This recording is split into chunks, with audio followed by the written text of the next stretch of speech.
Welcome to the Flipping and Wholesaling Houses in New York show. I am Michael Pinter, where I teach you how to start flipping or wholesaling houses in New York, or if you're already doing it, how to grow your business. So, I actually have a RIA, the RIA's Real Estate Investors Association meeting tonight in Lynbrook, and I'm doing a topic, and I wanted to talk a little bit about it because I get asked about it all the time. And it's how do you JV, or how do you joint venture deals with me? How do you do JV deals with me? And there's a lot to unpack in that question, right? How do you do it? Why? How and why? And that's the best thing. How and why do you do joint venture deals with me? So why would somebody want to do a joint venture deal with me? So let's explain a couple of things. There are really a couple of ways to joint venture a deal with me. Joint venture means that we're doing it concurrently. Usually what happens is someone says, I have this seller, I think it's a deal, would you like to take it on? Sometimes people tell me I have a property and I want you to sell it for me to your list. Both of those things happen, and let's deal with the first one first. So, well, we're going to talk about exactly what the split is and how it works. You're giving up money to do this. Now, the question is why?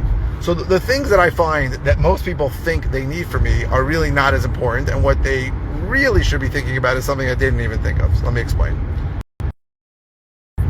You know, we all have this dream that we're going to call sellers, and the sellers are going to say, hey, yeah, I'll sell you my property for any price, just buy it right away.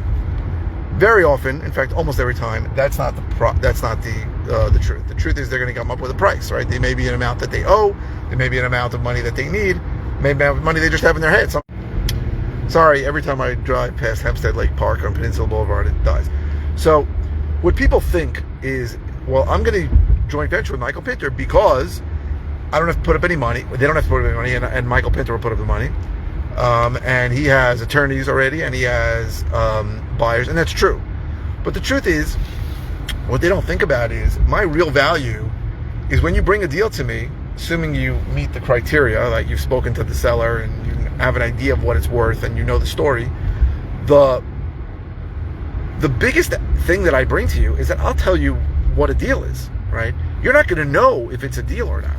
And I'll tell you at what price. At this price, it makes sense. If it's more, if it's a lot more, it's never going to work. And if it's close, then we'll think about it.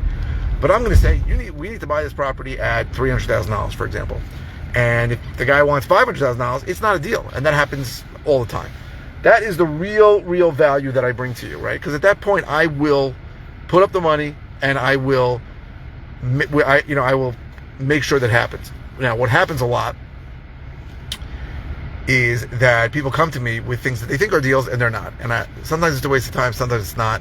If you meet the criteria that I said before, so you need to have spoken to the decision maker or the seller, right? Don't tell me I saw a house or some guy told me he knows somebody who has a house. I don't want to hear about that. You need to be speaking to the decision maker.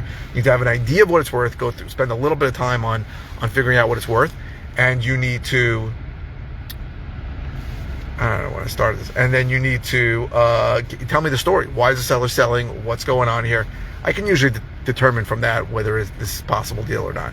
And then I'll give you a number. I'll say, listen, this is what it's worth at this price point, we can do it. Now, as for the other things, of course I do them. Of course I put up my own money. Of course I have attorneys and any other service providers we need. And of course I have a buyer's list where we can sell it and make the most money from it. That goes without saying. My point is just that those are things that are not as hard to come by as many people think. Nevertheless, the way the split works is that if we wholesale the deal and you bring me the deal, and you bring me the deal, not a lead, and I'll talk about what that means in a second, then it's a 50-50 split, right? We'll split it evenly. That's fine after expenses. None of the expenses are to me. The expenses are just, to the attorney, for example. Or sometimes we have other expenses, but usually it's just an attorney fee. And if I have to close on it, right, then it's 60-40 in my favor. That's it. It's pretty simple. Sometimes I wonder if that's stupid of me to do it, but I do it. Now, there are people who just do like prospecting for me, and they don't send me a deal, they send me a lead. And if that's the case, I only give them 10% of the net if the deal closes, right? Because I deal with a million leads. I get a lot of leads. I don't get as many leads as I like, but I get a lot of leads.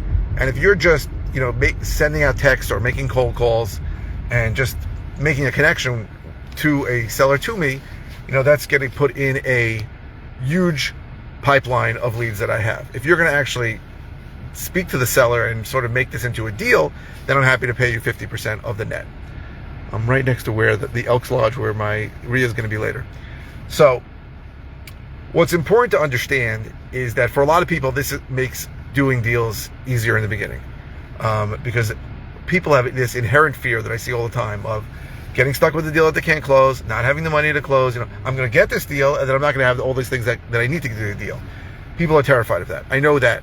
I think it's unfounded, and when you start doing deals, you'll realize how easy those things are, but I understand it. So it's easier to joint venture a deal with me. But you need to be prospecting, and you need to be marketing, and which I tell people all the time is really one of the only two things you should be doing when you start, right? The first thing you should be doing is learning, right? And you are found the one person who does this in New York and teaches how to do it in New York, and prospecting, which is marketing, right? And you can the easiest way I always tell people is cold calling. You can text, but that is the easiest, least expensive way.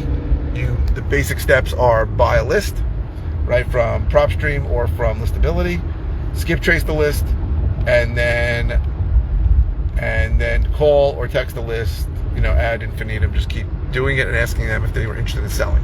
That's it. And then when you get a deal, you can easily just call me up and we can talk about whether it's a deal or not.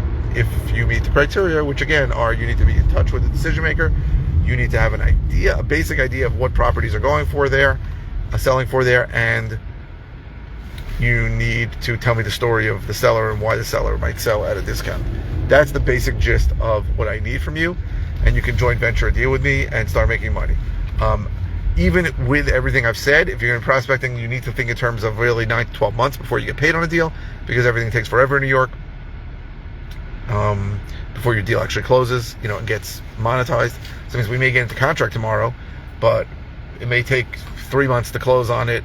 And if we are closing on it and buying it, then we have to then maybe do some work to it and then sell it. That takes another 3 months. It takes a long time. So that's the gist of joint venture deals. They're easy to do.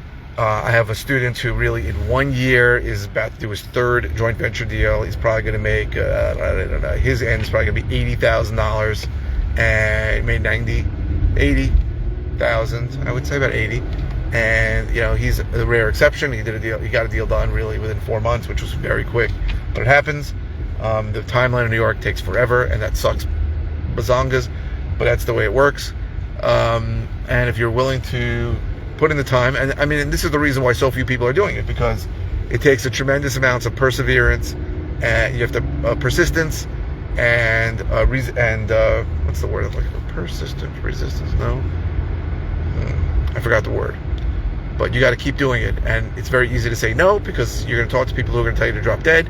You're going to talk to people who are going to tell you you're a piece of shit, and you need to be able to be consistent and persistent, which means you keep doing it and you persevere through the difficulties, right? The difficulties are when you think you had a deal and then you found out it was never a deal, when you think you had an appointment and it was a prank, right? I drove out almost an hour today to an appointment. Seller didn't show up. I just looked at the outside. That sucks, right? It doesn't happen often, but it does happen, and it doesn't upset me anymore. It used to upset me. So I think it's important that to understand if you're consistent and persistent and you want this enough, you can be one of the people who makes this happen.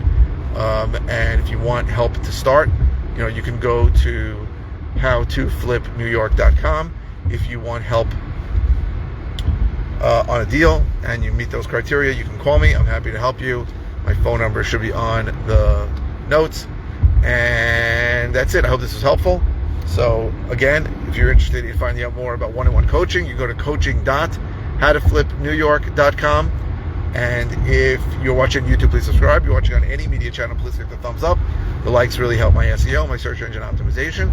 And I post 5 times a week, and I don't always know what to say. So your comments really, really help me by giving me ideas.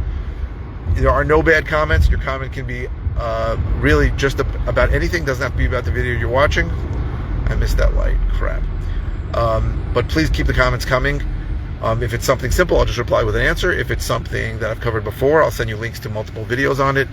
And if it's something that I haven't covered in a while, something new, I will do a brand new video on it. Thank you very, very much for watching.